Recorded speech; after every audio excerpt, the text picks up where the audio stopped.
Pop Média. Ouvrons nos oreilles. J'étais auparavant infirmière et j'étais auparavant celle qui prenait soin des autres. Et aujourd'hui, je prends soin de moi. J'apprends à être une autre personne. Et en fait, en ayant une nouvelle version de moi-même qui me correspond nettement plus. Banzai, épisode 3, Sylvie, quand on passe de l'autre côté du soin.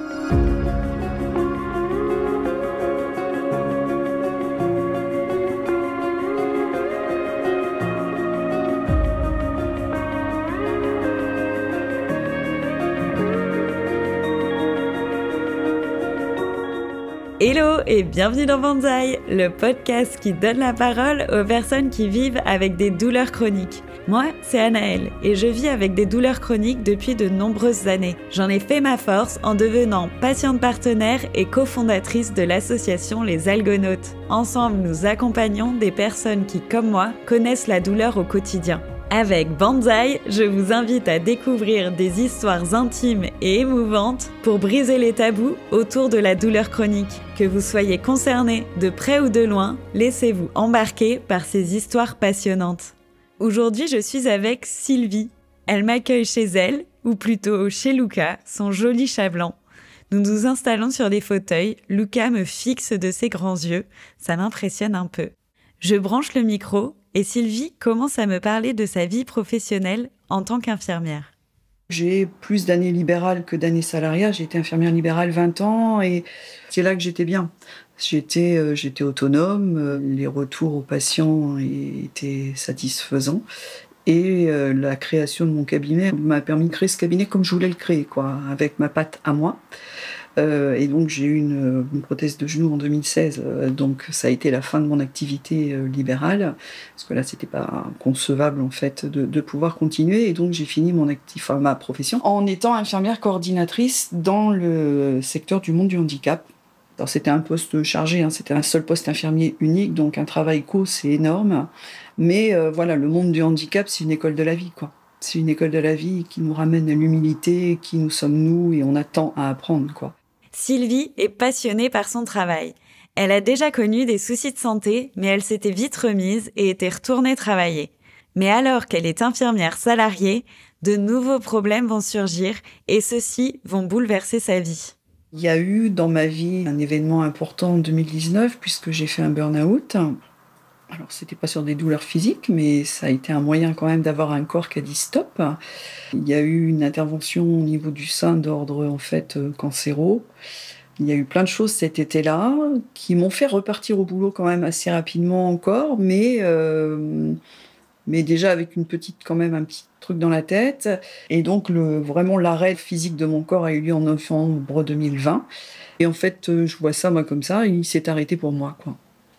Donc en fait, je me suis réveillée un matin le 8 novembre 2020 avec une impossibilité complète, physique pour le coup, de me mouvoir, quoi.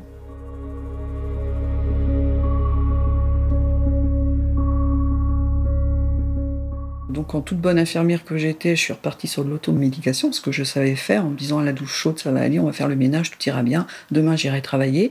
Il y a eu un petit peu de mieux dans la matinée. Et puis il y a eu après le coup d'arrêt complet, où là j'ai hurlé de douleur, où j'ai été obligée d'appeler ma fille, quoi, pour lui dire viens, parce que même pas je serais capable d'ouvrir la porte à un médecin, sauf que là il va falloir qu'on vienne m'aider. Ça a été réellement le début d'une prise en charge en fait. Donc on a pris au départ pour un lumbago exacerbé par la douleur, donc avec un traitement habituel qui sont des anti-inflammatoires, des antalgiques, un peu de kiné. J'ai essayé de reprendre à travailler quand même. Où là, on m'a dit « Mais qu'est-ce que vous venez faire là ? Enfin, la chose n'est juste pas possible. » Il fallait vraiment que j'aille jusqu'au bout, quoi.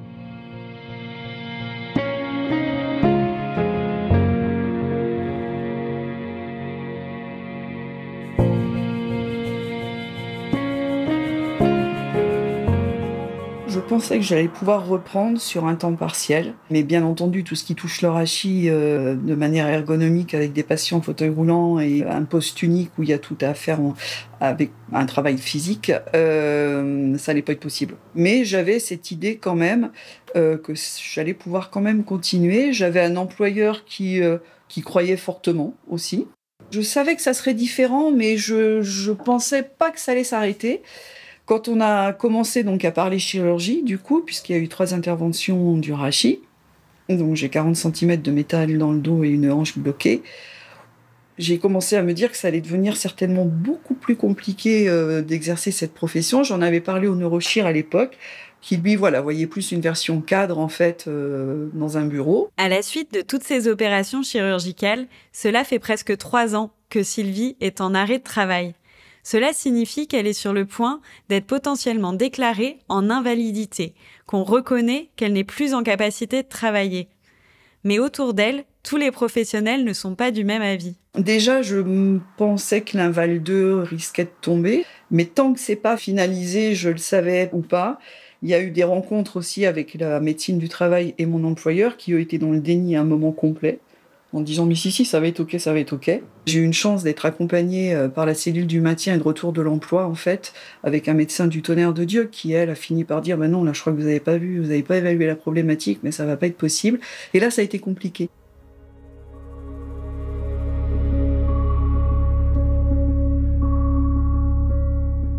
Ça a été compliqué parce que je suis retournée dans un univers qui était un foyer de vie, un foyer d'accueil médicalisé, donc avec des patients avec des problèmes physiques et psychiatriques qui m'ont dit « mais tu reviens ?» et non, je vais pas revenir.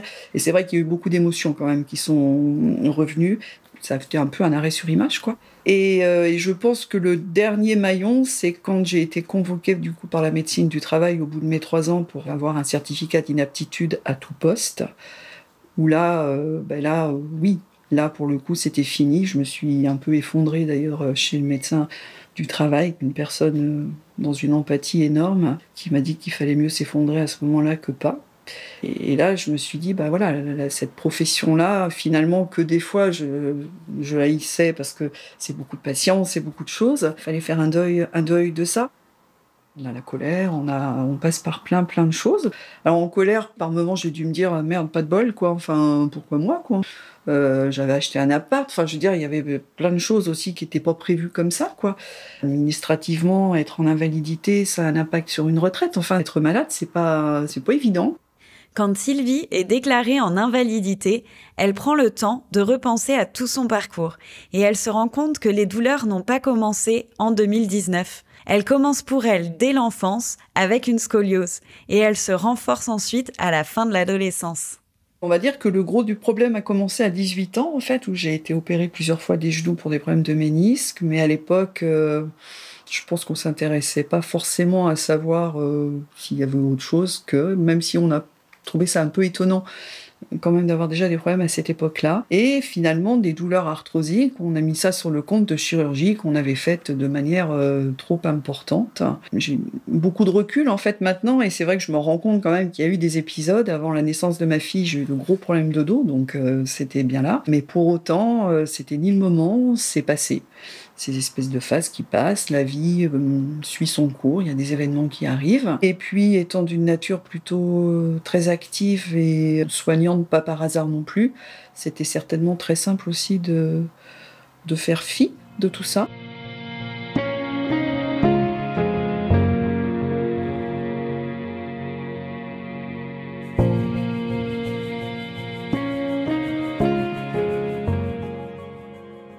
Alors, c'est pas qu'on n'avait pas pris sérieusement les choses, mais il y a eu des investigations autres qui ont été faites où on a mis les mots sur une polyarthrose précoce, ce qui m'a conduite sur ces 4 années-là, ça fera 4 ans au mois de novembre, effectivement, à avoir un parcours de soins chargé.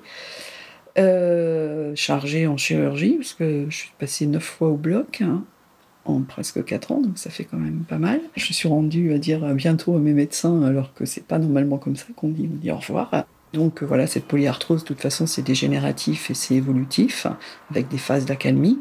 Donc on est en plein dans ce qu'on appelle une pathologie chronique. Donc l'idée, c'était soit je me morfonds, donc ce qui n'a jamais été tellement ma philosophie de vie, soit je prends le problème à bras-le-corps et j'essaye de redessiner ma vie d'une manière différente, en étant porteuse d'un handicap invisible, certes, mais de se dire que la vie n'est pas finie. C'est pas une pathologie mortelle, ça a un impact énorme parce que forcément c'est invalidant, mais il n'y a pas de fatalité non plus. Grâce au diagnostic de polyarthrose, Sylvie réalise pourquoi ses articulations la font souffrir depuis l'enfance. Elle comprend la nécessité des nombreuses opérations chirurgicales qui lui sont proposées. Mais suite à celle-ci et à la prise de morphine, elle va subir des douleurs encore plus intenses et insupportables que les précédentes. Je ne pensais pas connaître ce petit bout de la douleur, puisque moi, dans mon parcours, effectivement, j'ai plus connu des périodes de douleur aiguë. Alors, chronicité, parce que la douleur a été supérieure à un certain mois, mais avec des phases plus aiguës que des phases chroniques supportables. Et donc, il y a eu un moment où il a fallu passer donc sur du palier 3, où j'étais assez réfractaire. Quand on commence à mettre des morphiniques sur du long cours, moi, ça me renvoyait à un truc pas sympa. Mais il y a eu un moment où, voilà, le seuil douloureux, on était sur une échelle où je plafonnais à 8 au minima, donc j'arrivais plus à dormir. Enfin, c'était vraiment très compliqué. Donc, mon médecin, effectivement, m'a proposé donc ces morphiniques. J'ai été mise, je crois, sous ces morphiniques au mois de mai. Et donc, du coup, les problèmes d'hyperalgésie ont dû arriver vers l'été. Ma sœur était là l'été, je me souviens, et j'arrêtais pas de lui dire, je comprends pas, quoi. Et des fois, mais je pouvais pas mettre le pied par terre tellement j'avais mal. Il y a un truc qui déconne. Enfin, j'avais mal aux épaules, j'avais mal partout. Et donc, j'étais aussi suivie donc, en algologie à l'ANEC. Et donc, lui, quand il m'a vu, ça n'a pas fait photo. Il m'a vraiment expliqué ce qu'on appelait par l'hyperalgésie. Donc, c'est un dérèglement, en fait, du système nerveux central qui, globalement, voilà, n'interprète plus du tout les informations, du moins du système douloureux. Donc, l'hyperalgésie, c'est à la fois sur les sensations douloureuses, c'est aussi sur l'hyperacousie. C'est sur ce qu'on appelle l'allodynie, donc sur le toucher. Où en fait, il y a un corps qui est hyper réactif à tout. Et c'est vrai que l'hyperacousie, dans une salle d'attente, mais je me barrais de la salle d'attente. Je ne supportais pas les gens parler, alors que je ne suis pas du tout comme ça. Me toucher, c'était juste improbable. Alors bon, il y a des cicatrices qui font que, certes, mais alors là, on avait atteint le pompon. Et j'avais pas une grosse dose. C'est ça qui était qui quelque part m'a un peu étonnée, c'est que je pensais qu'il fallait avoir des doses de morphine astronomiques pour développer un syndrome d'hyperalgésie. J'avais une dose plus que très acceptable, et on n'était pas en plus sur on augmente les doses, parce que le problème de la morphine, c'est qu'on en prend, ça marche 3 jours, et puis finalement le corps il s'est bien habitué, donc et on peut augmenter. Avec l'hyperalgésie, le corps de Sylvie n'était que douleur. Il était devenu impossible pour elle, comme pour ses médecins, de trouver des sources d'apaisement. Une fois le bon diagnostic posé et la prise d'un traitement adapté, ils ont pu ensemble se refocaliser sur les douleurs de polyarthrose ainsi que sur les douleurs neuropathiques dont elle souffre à la suite de ses opérations chirurgicales. C'est pour le traitement de celle-ci qu'on lui propose la pose d'un neurostimulateur. Alors, on ne met pas de neurostimulateur à tout le monde, il y a quand même des critères très précis, et un des critères précis, c'est surtout la douleur neuropathique, qui a tout un questionnaire avec des items, puisqu'une douleur neuropathique, c'est très particulier, c'est la douleur en étau, c'est l'électricité, c'est les fourmillements, ça fait très mal, c'est vrai qu'on ne peut pas la louper. Et donc, au CETD donc, a été discuté avec l'algologue de la pose chez moi d'un neurostimulateur, puisque j'avais donc ces critères de douleur neuropathique. Et donc, du coup, j'ai eu un rendez-vous avec le neurochir de l'hôpital Laennec. Donc, elle, effectivement, a validé le fait que je rentrais dans les critères. Et un des critères aussi importants qui a été étudié au CETD, c'est la vie psychiatrique, puisque c'est quand même un matériel qui coûte un petit peu cher, c'est quand même invasif. Alors pas sur la chirurgie en tant que telle, mais sur le fait d'avoir un dispositif interne qui envoie des ondes. Donc c'est pas rien. Enfin, c'est un peu curieux. C'est pas dédié finalement à tout le monde. Et donc j'ai rencontré le neurochir au mois de mai, et j'ai été implantée au mois de juin. Donc ça s'est fait encore là, ça s'est fait super vite, quoi.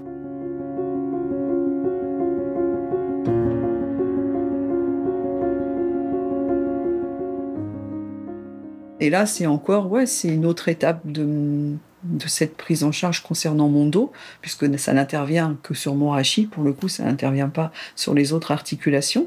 Mais là, c'est carrément une renaissance. Et ce que je disais, c'est que s'il y avait que mon rachis, je rentrerais sans doute dans les statistiques des gens qui peuvent reprendre une vie quasi normale. Bon, il y a autre chose. J'en arrive finalement à avoir, une diminution des douleurs, elle est de 40%. Ça règle pas tout, la pathologie reste chronique, mais les douleurs sont devenues chroniques, elles pour le coup.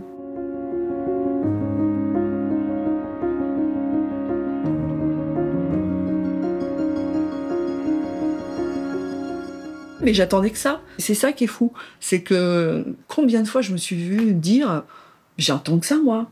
J'entends les gens qui se disent « Ouais, mais c'est supportable, c'est supportable ». Et en fait, moi, j'étais dans des seuils de douleur où je me suis dit plus d'une fois « T'as un pauvre fille, mais tu galèches, quoi ». Enfin, et puis, quelque part, dans ma tête, je me disais « Mais qui est capable de supporter ça quand même, quoi ?» Quand t'es en balnéo, même pas en balnéo, t'arrives à bouger tellement t'as mal, non, tu te poses quand même de sérieuses questions, quoi.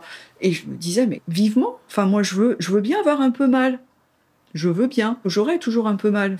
Mais donnez-moi cette possibilité-là, tu vois. Alors, je dis pas que c'est sympa, hein, d'avoir toujours un truc qui... Voilà. Il y a des fois, d'ailleurs, j'ai plus mal du tout, tu vois. Il y a même des fois, je la sens pas du tout, je sens pas du tout le neurostimulateur. C'est compatible avec une vie courante. Adaptée, dans mon cas, mais une vie courante. Donc super d'être rentrée dans ce monde-là. Non, mais c'est vrai. Parce que, ouais, ça t'amène... Il y a un moment où, par exemple, je pouvais pas aller au cinéma, c'était pas possible. Faire un resto, rester assise 2 heures, c'était pas jouable. Ou alors, c'était grimace sur grimace, où je prenais sur moi et je savais qu'après, c'est bon, j'allais passer 2 jours dans mon lit. Enfin, en gros, c'était ça. Alors que là, maintenant, je sais qu'il y a des limites à pas franchir. Mais pour autant, même si je les franchis, ça va peut-être être pas sympa. Mais ça va pas perdurer, en fait. C'est surtout ça, le truc, c'est que ça s'arrête, quoi. En fait, c'est un nouveau chapitre de la douleur chronique. Et là, c'est pareil, j'ai une gratitude infinie d'avoir pu avoir ce dispositif-là. C'est chouette. Avec ce nouveau chapitre qui commence, Sylvie prend conscience qu'elle est porteuse d'un handicap invisible. Mais comment accepter et gérer au quotidien le fait que les personnes qui l'entourent ne puissent pas voir sa douleur ? Si on dit aux gens que ça va, ça va. Enfin, ils peuvent pas deviner. Enfin, c'est vrai, on connaît pas le contexte. Les gens ont une interprétation, ils imaginent des trucs et des machins. Donc, déjà, l'handicap invisible, il a fallu que je l'intègre moi. Ce qui n'a pas été simple non plus. La maladie, de toute façon, ça fait faire un tri. Inévitable. C'est une évidence. Ça fait très mal. Parce que des gens qu'on pensait proches ne le sont plus. Après, moi, je ne veux plus être dans le jugement. C'est-à-dire qu'ils avaient sans doute leurs raisons. Puis finalement, tout n'est pas censé perdurer dans le temps. Donc il faut l'accepter comme ça. Et puis, ceux qui sont restés sont hyper qualitatifs. Ils savent. Donc en fait, alors ils s'adaptent à moi, mais à moi aussi de leur dire, voilà, il faut aussi que je m'adapte aussi à vous. C'est pas parce qu'il y a cet handicap invisible qu'on doit, me devoir tout et toujours penser à travers moi. Finalement, je me suis rendu compte que si je voulais quelque chose, il fallait que je sois vraiment réelle, enfin sincère du moins, c'est-à-dire que si j'avais mal, et que si je voulais qu'on m'aide, il fallait que je sois la plus transparente possible. Donc, c'est-à-dire que cette personne qui finalement s'automédiquait, tout allait bien alors que ça allait pas, c'est pareil. Soit on met tout ça dans un carton, ça fait partie de l'autre vie, et on repart sur des bases différentes. Soit on traîne encore des boulets là, et si je dis à mon médecin que ça va, il va pas me dire que ça va pas. Après, ce que j'ai essayé de faire, c'est d'être toujours dans pas surajouter les choses, c'est-à-dire je veux pas qu'on me voie à travers ça. Et des fois, j'ai encore tendance à minimiser. Voilà. Mais par contre, on sait me rappeler à l'ordre. J'ai un médecin qui me dit, mais non, c'est quand même sérieux, quoi. Donc on arrête de minimiser les choses. C'est chiant ce que vous avez.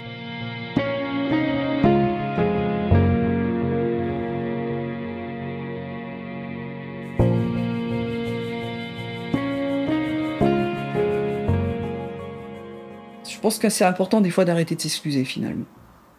Je crois. Après, la maladie change indéniablement quelle que soit la pathologie d'une personne.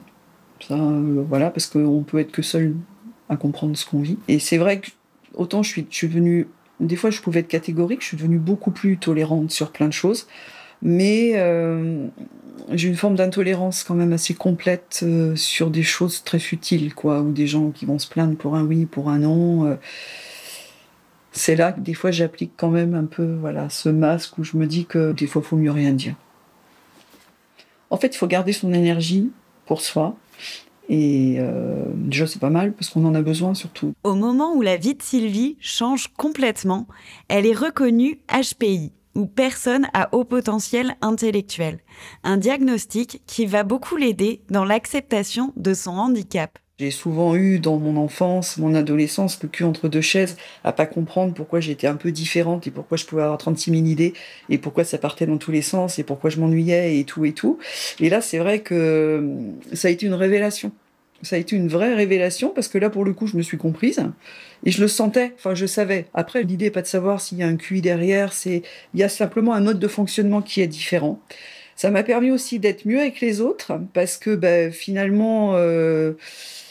Alors, dans ce monde-là, c'est encore nous à s'adapter et pas l'inverse, c'est toujours la même histoire. Mais moi, je me dis que ça me permet de mieux interagir. Parce que je pense que je peux être très fatigante, en fait. Mais ça a été encore là une renaissance, c'est-à-dire, voilà, j'existe avec ce fonctionnement-là. Et plutôt que d'avoir des personnes qui comprennent pas, plutôt leur dire que je peux être un peu différente dans ma manière de penser. Et j'ai vu que ça matchait bien quand on expliquait les choses comme ça. On a souvent... parce qu'on sait qu'on est différent, ce qu'on appelle le poker face, en fait, on s'adapte, on fait le caméléon, et on n'est jamais bien. Parce qu'en fait, on se rend bien compte qu'on n'est pas comme les autres, mais on s'adapte aux autres, parce qu'on se dit que c'est comme ça la société. Par exemple, dans mon dernier boulot où je travaillais en équipe, je comprenais pas, je dis mais c'est pas possible, ils ont un fil dans la patte, ils sont feignants, quoi, ils n'y arrivent pas. Ben non, c'est que moi, j'avais une capacité de dépoter des trucs, et eux, finalement, c'est eux qui étaient dans le vrai, en plus. Moi, je me suis épuisée à la tâche. Et pour autant, ils m'ont appréciée. Parce que j'avais cette capacité de donner le change. Mais on s'y perd énormément là-dedans. Parce que c'est épuisant. Parce que quand tu te retrouves face à toi-même, t'as plus d'énergie du tout. Et tu te dis, non, il y a un truc qui déconne, quoi. Tu vois, ça va pas.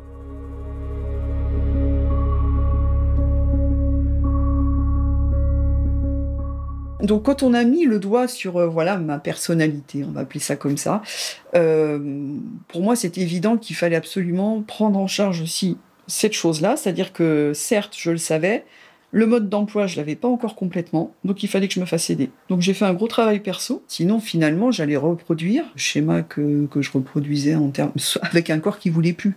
Donc là, en plus, ça aurait pas été, quoi, parce que là, c'est vrai qu'il m'a un peu freiné aussi par rapport à ça.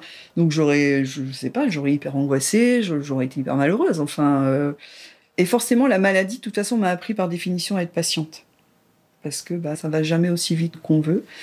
Et vu que, du coup, ce côté solitaire, où j'aime bien bouquiner, où j'aime bien me renseigner, et c'est mon moyen à moi de me recentrer, de me ressourcer, ça m'a effectivement permis d'être différente. Et d'ailleurs, ceux qui me connaissent depuis un petit bout de temps me disent on a deux copies, quoi. Et maintenant, je pense que je suis bien comme ça. Je moulinais dans le vide, là. En fait, je profitais de rien, quoi. C'était toujours dans le mouvement, mais sans doute parce que ça meublait aussi des vides. Parce que finalement, qu'est-ce qui est plus angoissant pour les gens que de ne rien avoir à faire ? C'est le vide. Alors que le vide, ça peut être tellement ressourçant.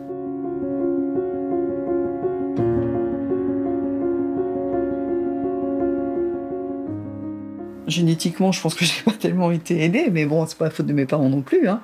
C'est vrai que je n'ai pas forcément coché les bonnes cases. Pour autant, je pense qu'on m'a quand même doté d'un bon mental, au-delà de ma particularité. Alors, au départ, je m'en suis trop servie, donc c'était presque en défaveur pour moi. Mais c'est vrai que quand on a quand même le mental, ça aide. Enfin, il y a des cartes gagnantes là-dedans. Donc je me dis que y a un équilibre quand même qui s'est fait, parce que souvent on me dit t'es courageuse. Moi, ça me flatte pas, hein, qu'on me dise ça. J'ai pas le choix. Et c'est pas parce que quelqu'un à côté de moi aura moins de courage qu'il sera pas courageux. En fait, c'est pas une question de courage, quoi. En fait, il faut apprendre à être heureux avec soi-même, avec qui on est devenu, quoi. Donc, est-ce que je suis malheureuse ? Non. Non, en fait, non. C'est vrai que non, je peux pas dire ça.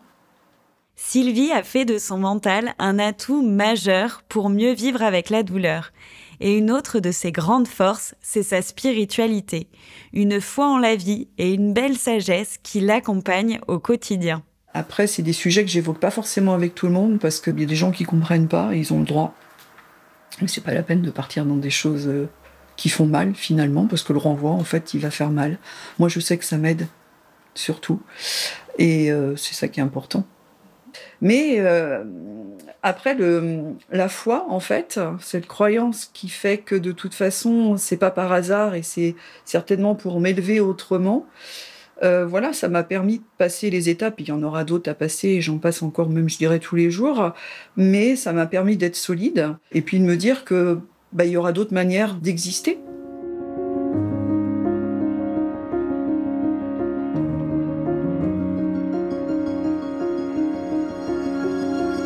Les choses qui arrivent doivent arriver.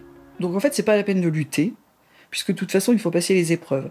Et si finalement on arrive à passer une épreuve, c'est qu'on est assez fort pour la passer. Donc en fait, il n'y a pas de raison de ne pas passer la deuxième. Donc maintenant, je le vois comme ça. Je considère toujours que j'ai moins de 57 ans dans ma tête. Ça me va. J'ai quand même un corps qui a plus de 57 ans à l'intérieur. À l'extérieur, là, c'est actuellement un peu compliqué parce qu'il est un peu abîmé quand même. Il y a énormément de cicatrices, il y a eu une prise de poids avec des traitements. Et c'est vrai que cette image-là, j'y ai été vachement attachée. C'est pareil, il n'y a pas de fatalité. Je pense que je vais pouvoir récupérer un peu. Mais j'arrive à me dire que je récupérerai pas tout. Mais voilà, ce corps, finalement, en fait, on fait deux. Donc maintenant, il est un peu cabossé. C'est vrai que le cahier des charges était un peu lourd. Mais si je m'applique pas finalement à vivre avec lui, comme il me demande de faire, je vais droit dans le mur, quoi. Jusqu'à présent, j'ai pu rebondir sur mes pattes. Donc voilà, si dans les années à venir, il arrive un gros problème, il y aura certainement une manière de rebondir. La chose est sûre, c'est qu'il ne faut pas perdre l'envie, il faut avoir la foi. Et puis, il ne faut pas perdre surtout l'envie de vivre et savoir pourquoi on fait tout ça. Moi, j'ai une fille qui a 29 ans, c'est le soleil de ma vie. J'ai eu beaucoup de peine à l'avoir. Je sais qu'elle est très fière de moi. Et c'est réciproque, c'est la personne qui me connaît le plus au monde. Et je sais pourquoi je me bats. C'est-à-dire, je me bats pour elle, quoi. Voilà, et la vie est trop belle, finalement.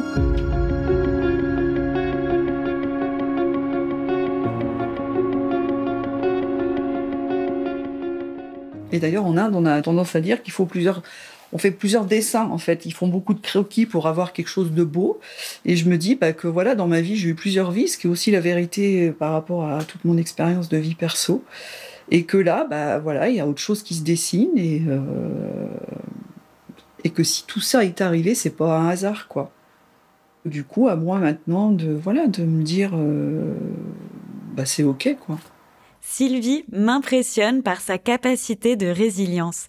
Elle est pleine de joie et c'est contagieux. Je finis donc notre entretien en lui demandant de quel œil elle voit son parcours aujourd'hui et surtout, qu'est-ce qu'elle envisage pour demain. Je suis très fière de moi, surtout, parce que j'ai tenu quand même jusqu'à cette pause de neurostime. J'ai pas lâché, c'est quand même un parcours long et douloureux, les deux. Donc là, il y a la partie rééduque qui va normalement me permettre d'être un peu plus tonique. Donc, ce qui veut dire que si l'effort, j'arrive à mieux le supporter en termes de muscles et d'endurance, je pourrais aussi prétendre à faire des choses un peu plus longues, simplement me balader de manière un peu plus longue. Au jour d'aujourd'hui, je suis à peu près à 50 minutes, mais c'est déjà 50 minutes sans douleur, donc c'est un truc complètement différent. Après, l'idée, ça serait réellement de reprendre le yoga. J'aimerais aussi mettre en place une APA, c'est-à-dire une activité physique autre que le yoga, adaptée. Parce que quand j'étais jeune, j'aurais adoré être sportive, mais j'avais pas des parents sportifs. Et j'aimerais bien, comme tout le monde, pouvoir me dire, tiens, j'ai mon activité sportive. Et puis, parce que sur un terrain de polyarthrose, malgré tout, le mouvement sera la meilleure des préventions sur mes articulations. Ça, c'est indéniable. Des projets de bénévolat. J'aime beaucoup être solitaire, mais je pense que les interactions sociales sont quand même excessivement importantes. Puisque j'avais fait une formation de TP, donc la possibilité d'être patiente partenaire sur la douleur chronique, voire sur les maladies rhumatismales. Et vu que le monde du soin, quand même, le monde médical me manque. Par contre, je suis plus soignante, mais c'est vrai que ça me manque quand même. Ça me manque. Donc je pense que je vais être visiteuse dans les hôpitaux. Alors pour autant, je serais qu'une communicante, je n'aurais pas à parler. Mais en fait, c'est ça qui m'anime. Je me retrouve dans un univers qui me manque finalement, où j'aime bien naviguer, ça c'est indéniable. De pouvoir être j'aimerais être le porte-parole de tout ce qu'on a eu la gentillesse et les bons soins de faire sur moi. Ça peut pas ne pas servir. Et c'est pas une mission, parce qu'on va penser que je suis partie très haut, mais quand même, il y a un truc de cet ordre-là. C'est quand tu dis que tu as reçu tant de choses avec des gens qui sont tellement bien pris soin de toi, et puis si on pouvait aider les autres un peu plus, au jour d'aujourd'hui, si on était plus dans l'entraide, si on était plus dans une forme d'amour, le monde se porterait tellement mieux.